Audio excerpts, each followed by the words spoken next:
Salut tout le monde. L'application aujourd'hui que je vais vous présenter s'appelle Mac Fan Control, la version 1.2.1.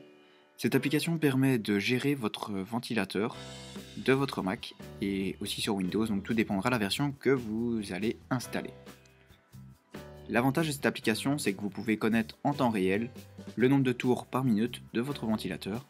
Ainsi, vous pouvez mieux vous rendre compte des besoins énergétiques et même de niveau température du PC ou du Mac.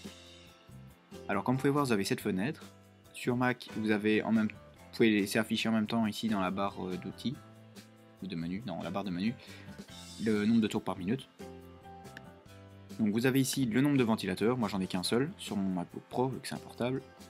La vitesse minimale et maximale et actuelle au milieu. Donc vous voyez c'est 2000 et ça peut aller jusqu'à 6200 tours par minute.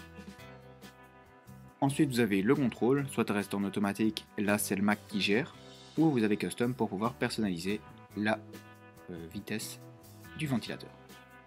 Avant de s'occuper de personnaliser, comme vous pouvez voir à côté vous avez la sonde, et vous pouvez voir la température ambiante par exemple de votre Mac, voir un niveau batterie, apparemment il y a plusieurs points sur la batterie. Vous pouvez voir aussi le processeur.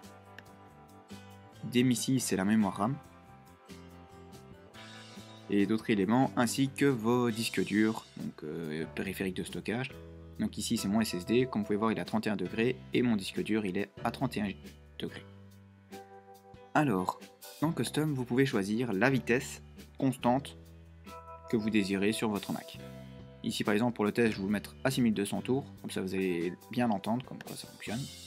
Donc de 2000 ça va passer à 6200. Si vous laissez tourner votre ventilateur à sa vitesse maximale, vous allez directement voir tout ce qui est ici en température, elles vont baisser au fur et à mesure.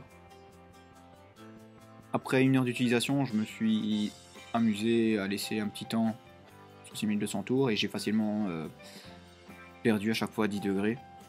Donc c'est pour vous dire à quel point ça chauffe. Vous pouvez ici, en fonction des données de la sonde, adapter la vitesse du ventilateur. Donc vous voyez en fonction de quelle sonde.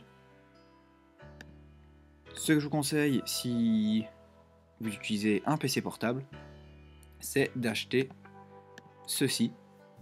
Personnellement moi je l'avais, donc c'est une plateforme pour refroidir votre ordinateur portable. Vous le branchez sur USB dessus. Alors celle-ci elle présente 2 ventilateurs. Et donc ainsi, ça permettra à votre Mac d'être refroidi.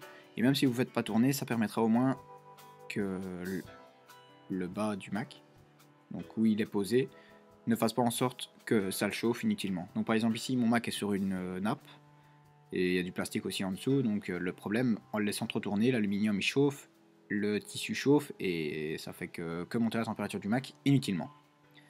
Si possible, je vous conseille que 2 ventilateurs. Ce modèle là c'est mon lapin qui l'a bouffé, le câble donc que j'ai pu utiliser, il me l'a vraiment bouffé à la sortie, donc j'en ai acheté un nouveau, et il y a 4 ventilateurs et avec les 4 ventilateurs c'est fort bruyant et ça m'agace, donc personnellement je vous conseille d'en prendre que 2, un grand, enfin c'est peut-être moins bien mais 2 au moins, ça c'est le top.